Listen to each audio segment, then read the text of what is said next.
kami dari kelompok analisis lipstik kelas B angkatan 2020 dengan MK Analisis Makanan dan Kosmetik akan membahas artikel tentang analisis logam timbal pada lipstik di Kecamatan Pasar Jambi dengan anggota kelompok. Nama saya Nimade Virgini, NIM 012. Saya Niwende Sinta Cahyani, NIM 022. Saya Dev Kantung dengan NIM 066. Saya Rahel Sumampo dengan NIM 046. Saya Eklesia Sandala dengan NIM 030. Saya Nilu Nurbaya Santi dengan NIM 038. Saya Santika Van Gogh. Selamat menyaksikan! Nah, yang pertama kita masuk dalam pendahuluan. Tentunya kita perlu mengetahui apa sih itu kosmetik. Nah, kosmetik merupakan zat yang digunakan sebagai perawatan atau yang sering kita gunakan untuk melindungi atau mendekat tubuh kita serta dapat menghilangkan bau tubuh kita. Nah, untuk lipstik sendiri merupakan salah satu produk kosmetika yang dicetak dengan basis tuang. Nah, untuk lipstik sendiri ini sudah banyak dijual beredar dengan BPOM. Namun sayangnya masih ada atau banyak juga produk-produk lipstik yang tidak mempunyai izin BPOM yang beredar di pasaran. Jadi dikarenakan hal itu menimbulkan kekhawatiran bagi pihak konsumen di mana produk-produk kosmetika yang mengandung logam berat. Contohnya timbal, arsenik, merkuri, dan kadmium. Untuk timbal sendiri, dia mengandung bahan alami timbal seperti pigmen ataupun pewarna atau pada peralatan yang digunakan selama proses produksi. Jika logam berat timbal terpapar dalam tubuh kita secara berlebihan, dapat menyebabkan kesalahan pada kesehatan tubuh kita, baik itu keracunan, akut maupun kronis, serta perubahan pada patologis organ. Nah, hal ini dapat menyebabkan gangguan kesehatan pada sistem kardiovaskular, ginjal, tulang, bahkan dapat menyebabkan kanker. Berdasarkan hasil penelitian yang telah dilakukan, produk lipstik yang sering digunakan itu hanya mengandung kadar logam berat timbal hanya berkisar 0,08 sampai 5,20 mikrogram per gram. Namun sayangnya dari penelitian-penelitian lain yang telah dilakukan, kadar logam berat timbal pada lipstik-lipstik yang beredar itu melebihi dari batas normal atau dari kadar normal tersebut. Nah, terdapat banyak sekali penelitian yang dilakukan untuk meneliti terkait kandungan timbal yang ada pada sediaan lipstik. Pada tahun 2014, Mahmud mengevaluasi adakah kandungan timbal yang terdapat pada sediaan lipstik yang telah beredar. Hasilnya, terdapat 83,30% sampel yang mengandung timbal berkisar 0,03 sampai 3,62 mikrogram per gram timbal. Namun, kadar ini berada di bawah batas yang diizinkan oleh FDA. Berbagai teknik analisis telah digunakan untuk penentuan logam dalam kosmetik. Salah satunya adalah teknik FAAS, yaitu Flame Atomic Absorbency Spectrometry. Nah, sampel kompleks seperti lipstik memerlukan konversi ke bentuk yang kompatibel dengan instrumentasi untuk kalibrasi yang sederhana dan efektif.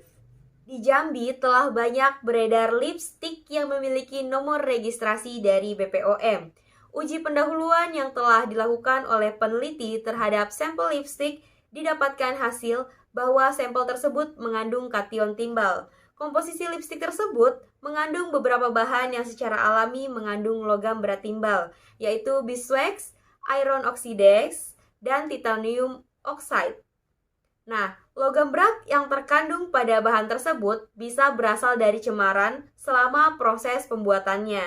Berdasarkan ulasan tersebut, maka perlu dilaksanakan pengujian mengenai kadar logam timbal yang terkandung dalam sediaan lipstik yang beredar di Kecamatan Pasar Jambi. Selanjutnya, metode penelitian. Nah, penelitian ini dilakukan pada bulan Maret sampai Juni pada tahun 2018 di Laboratorium BLHD Kota Jambi, serta Laboratorium Agroindustri dan Tanaman Obat, Fakultas Sains dan Teknologi Universitas Jambi. Untuk bahan yang digunakan yaitu HNO3 65%, H2O2 30%, PbNO32, Kl, NaOH, HCl, Aquades, dan lipstick. Nah, untuk alat yang dibutuhkan adalah spektrofotometer serapan atom, lemari asam, timbangan analitis, hot plate, mikropipet, kertas saring Whatman nomor 42, serta alat-alat gelas laboratorium. Selanjutnya yaitu metode pengambilan sampel.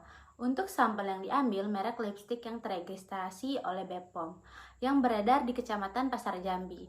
Sampel diambil dari 5 toko. Setiap toko diambil 2 sampel, jadi total ada 10 sampel.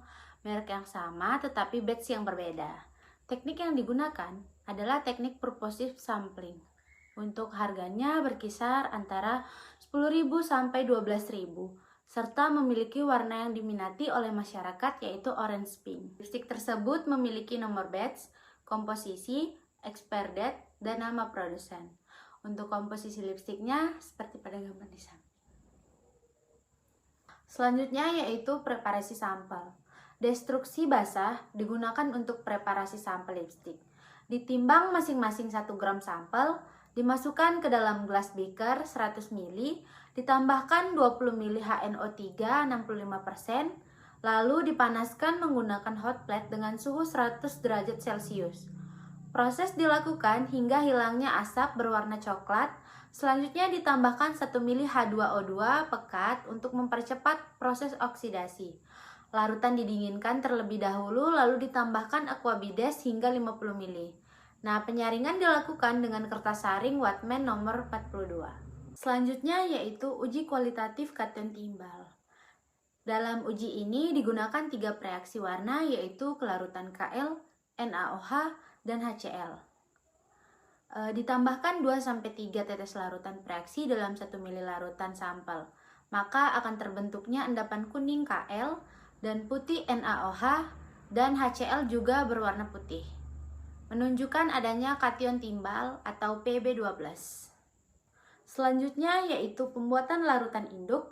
Dilarutkan 0,1598 gram PbNO32 di dalam sejumlah kecil HNO3 1+1 atau 1 ml HNO3 banding 1 ml Aquades. Nah, selanjutnya ditambahkan 10 ml HNO3 pekat dan diencerkan dengan Aquades sampai 1000 ml. Nah, dalam 1,00 ml larutan induk mengandung 1000 mikrogram timbal atau Pb. Selanjutnya yaitu pembuatan kurva kalibrasi. Sebanyak 10 ml larutan induk timbal 1000 ppm lalu dituang ke labu ukur 100 ml menggunakan pipet. Nah, lalu diencerkan dengan Aquabides sampai dengan garis batas lalu ditambahkan HNO3 1 ml. Pengenceran dilanjutkan hingga 100 ml. Dikocok sampai homogen dan diperoleh larutan konsentrasi 100 ppm.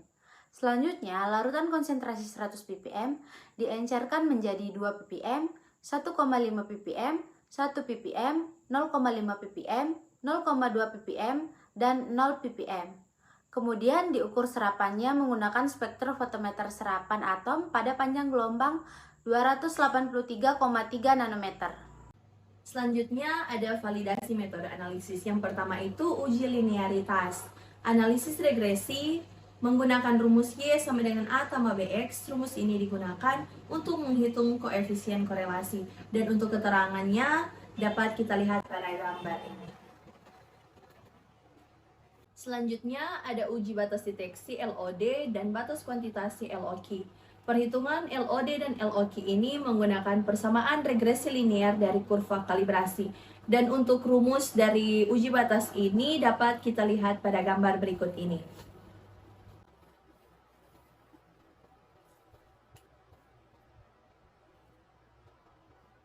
Selanjutnya ada pengujian menggunakan spektrofotometer serapan atom. Pengujian ini dilakukan dengan dibersihkan nebulizer spektrofotometer serapan atom dengan cara diaspirasikan Aquades yang mengandung 1,5 ml HNO3 pekat per L Aquades. Kemudian diaspirasikan blanko ke dalam spektrofotometer serapan atom. Selanjutnya diaspirasikan sampel yang telah dipreparasi sebagai logam terlarut dan atau logam total. Lalu dicatat absorbansinya. Selanjutnya, penentuan kadar timbal pada sampel. Penentuan kadar timbal pada sampel ini menggunakan persamaan regresi linier, yaitu dengan rumus Y sama dengan BX tambah A. Untuk keterangannya dapat kita lihat pada gambar berikut.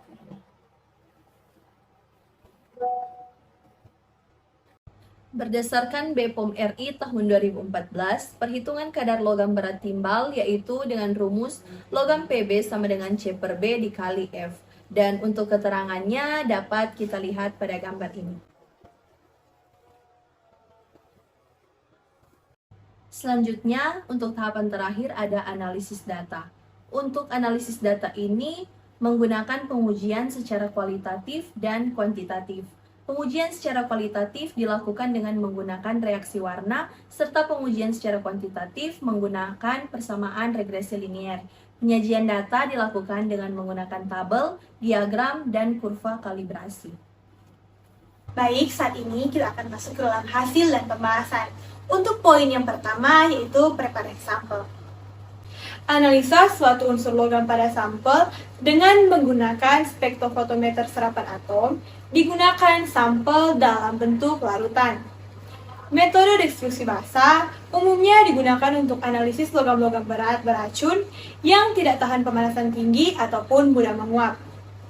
Penentuan unsur dengan persentase yang sangat rendah dapat menggunakan metode destruksi basa. Proses destruksi diharapkan dapat meninggalkan logamnya sehingga dalam analisis unsurnya tidak saling mengganggu. Dalam penelitian ini digunakan HNO3 65% yang berfungsi sebagai oksidator kuat, serta adanya H2O2 sebagai katalis untuk menyempurnakan proses oksidasi. Pemanasan sampel dengan suhu 100 derajat Celcius bertujuan untuk mempercepat proses putusnya ikatan logam dengan senyawa organik. Selama proses tersebut, menimbulkan asap coklat yang mengindikasikan zat organik dalam sampel telah teroksidasi. Timbulnya asap kecoklatan artinya HNO3 telah mengoksidasi senyawa organik. Hal ini akan terus berulang selama proses destruksi.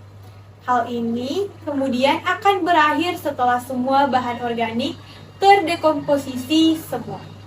Selanjutnya kita masuk ke dalam poin kedua dalam hasil pembahasan, yaitu uji kualitatif kation timbal atau Pb2+. Pemisahan dan pengujian ion di dalam larutan yang mengacu pada prosedur laboratorium merupakan analisis kualitatif. Identifikasi kualitatif, adanya kandungan logam berat dalam kosmetik dapat dilakukan dengan menambahkan reagen tertentu pada sampel kosmetik.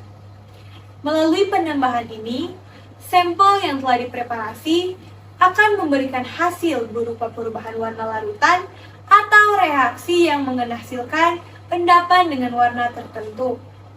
Dalam penelitian ini digunakan reaksi warna yaitu Ki, HCl, dan NaOH. Hasil yang diperoleh dapat dilihat pada tabel 2. Ini merupakan hasil pada tabel 2. Seperti yang ditujukan pada tabel, semua sampel memiliki hasil yang positif pada Ki dan memiliki hasil negatif pada HCl dan NaOH.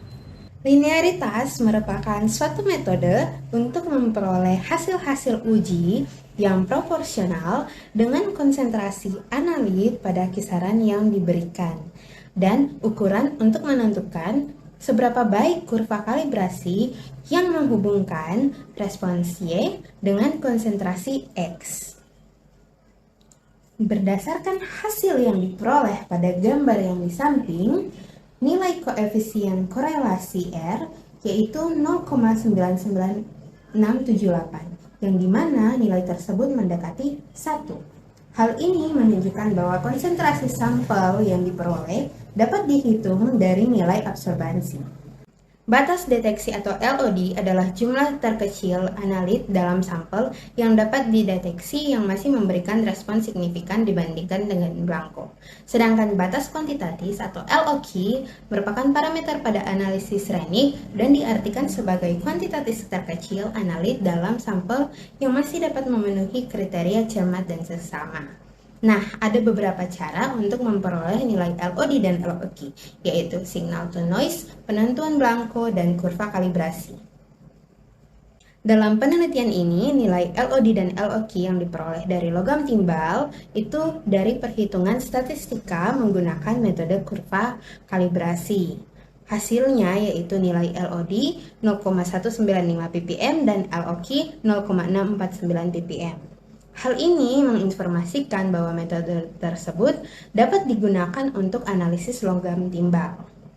Terpenuhinya syarat uji sensitivitas karena memberikan respon yang signifikan dalam tiap pengukuran, serta memberikan hasil yang termasuk cermat dan seksama. Serapan atom digunakan untuk menentukan kadar timbal di sampel. Pengukuran hasil dekstruksi sampel pada panjang gelombang 283,3 nanometer karena terjadi penyerapan cahaya oleh atom untuk melakukan transmisi elektron dari tingkat dasar ke tingkat eksitasi terendah. Metode spektrofotometri serapan atom memiliki sensitivitas tinggi, proses cepat, jumlah cuplikan sedikit, dapat digunakan untuk penentuan kadar unsur yang rendah. Tabel di samping, semua sampel lipstik yang diuji mengandung logam timbal, namun kadarnya masih rendah, serta sesuai dengan peraturan Kepala Badan POM RI nomor 17 tahun 2014, yaitu kadarnya kurang dari 20 mikrogram per gram. Secara menyeluruh, rata-rata logam timbal dalam penelitian ini adalah 0,899 mikrogram per gram. Beberapa penelitian seperti Nur Muradi, Effendi, dan Elizabeth yang menunjukkan hasil yang berbeda. Dan teman-teman bisa lihat pada samping saya. Nah, nilai rata-rata konsentrasi dan kadar timbal dari penelitian ini memiliki nilai standar deviasi yang kecil.